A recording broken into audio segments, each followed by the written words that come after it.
السلام عليكم ورحمة الله وبركاته أصحابتي شرفت لي وحورن سيديتين مي في عنتين حالدين كورما أنا ويدي وناكسنا بسود هذا فيديو عصوب فيديو قطع كيشان فلان لايكي صار أصحابتي إن لسي شير كريس أصحاب سيدين وكل أقرح بدن أيقو صاحب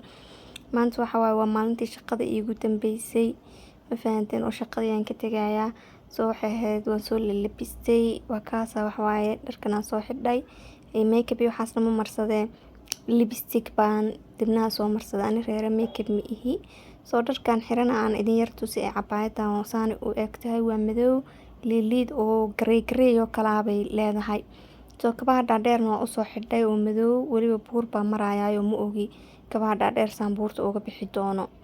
soo kaas cabaayada saas u egtahay waxaan u xidhay shandadaas oo liidka cabaayada u eg iyo sheelada iyo shandada iyo liidka cabaayada aan isku soo ekaysiistay kadibna waa soo orday ahayd shaqadii aan kusii socdaa ma fahanteen inaan vlog guriga ku bilaabaan rabay ka gaari waayay u soo ordaya shaqadii aan imaaday afartan soo galaa shaqada maanta waa isniin wali 20 bishii 6 wali 20 June ma fahanteen waa maalin isniina soo suulkii aan saaraya suulkan waa suulkii iigu dambeyn doona ma fahanteen because maalin dambe meeshaan suul ma saari doono afarta galabnimo soo suulkii aan soo saaray oo aan sheegay inaan shaqada soo galay camal kadibna saan u soo orday waxaa imaaday muraayadaan yar 100 mar aan sawiro isaga qaaday fiidiyoyo iskaga duuduubay laakiin maanta waa maalinta ugu dambeysay muraayada xitaa u xiisi doonaa anigu iska qoslay markaa iska dhoola cadeynay laakiin qalbigan ku ololay because meelaha jeceshahay shaqa aan muddo badan ka shaqeynay waaye dadka dhan waa isfahanay waa isjeclaanay waxay shaqadu ii noqotay gurigeyga labaad ma fahanteen maalintii qaybna gurigeygan joogi jiray qaybna shaqadan joogi jiray soo meeshan yacni history badan bay ugu leedahay xasuus badan waa u xiisi doonaa ma fahanteen soo tana gabadha yar baa isla shaqeynaa gabadhan maanta waxay taagantahay sidii queen camal waa inaan ku kolkooliyaa maadaama maanta noogu kaa dambeyso shandadii la ii soo qaaday albaabkii lifteeda la iga furay soo dhawow socaa la igu yiri maanta xama qaadi kartid anaka waxa waaye wax dhan ku sameynayno kadib waa kana xafiiskeyga imaaday meeshaan oo xiis doonaa markii iigu dambeysay ma fahanteen soo gabadha saaxiibtay isla sheekaysanayna waa isku dul ooynay ma fahanteen cabaara isku ooynay kadib ay mask gashato waxay tiri wajigeyga oohin barbar baa soo galay marka yacni maraba inaan kamarada hortaga anoo wajigeyga oohin ay ka muuqato aad cabaar marka isku dul ooynay kadib waxay ku tiri waa inaan gacmaha xina ku mariyaa gifti ahaan hadiyad ahaan wuxuu ku wala iidkiya soo dhowaa ii marinin 2 cisho iidkii ka hore ahayd kadibna waxay tiri may laazim xasuus waa inay wax xasuusatid inaan xina gacanta ku saaray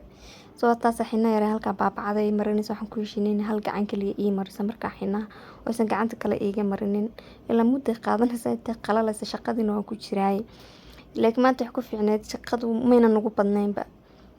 iidkii waxaas dadka iskaga mashquulsanaayeen soo intii gabadha xinaha ii marinaysay gabdhihii kaleen waana asxaabtanahay kuwaas wajigooda ma jeclaynay kamarada ka dhex muuqdaane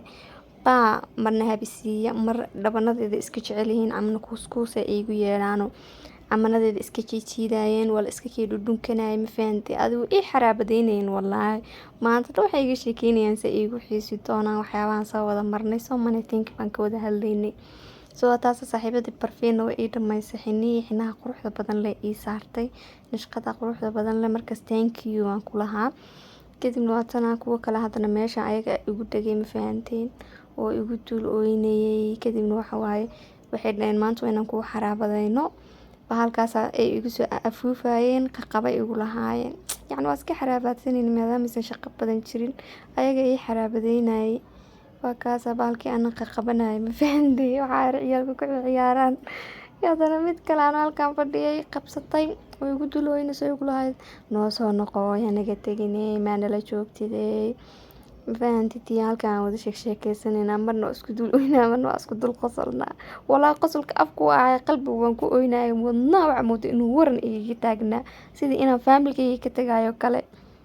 because familkeyga labaadayba dadkaani noqdeen kadibna halkan waxa la ii keenay cake iyo buskudka wiil oo aan isla shaqeynaa ii keenay kadibna cake waxa la igu yiri jar ma fahanteen cake isaga haban jaraya waa cake oo pay ah yacni waxa waaye pay maadaama shaqada ka tagtay cake la igu macsalaameeyay soo halkan aan cake ku jaray ahayd kadibna meesha sawiriyo wax ku kalkalnay waa kaas cake hadda gabdhaha yaryar baa iska kokoosanay meeshan cake ku dhuuqay ma fahanteen soo waa kaas halkan waxaan ku la ii sheekeynayay waxaan ku dhahay ka sheekeysanayna entertainment la ii wadwaday ma fahanteen. Kadibna waxaa waaye keegii afka la ii gelgeliyay ayadoo afka ii gelgelinayaan isku sawirayeen anigana video baan ka duubanayay ahayd. Kaas waxaa waaye keegii hadda hal mar walba afka la ii wada gelgeliyay fiiriye idinku walaalayaal intii horeba weli ma liqina suuq ani bahal meehi waxaan oo dhan ma cuni karaaye gacantooda xitaa ay u gelgelinayeen ma fahanteen. Kadibna waa kaas keegii la iga dharkiyay macmacaanka adduunka la iga soo dharkiyay mid qof walba intaas keegu afka ii geliyay intan un baan duubtay 20 qof baa keega afka ii gelisay ma fahanteen. Kadibna maxaa inta gabdhaha yaryar un baan duubanay inta dadka kale ma soo duubin.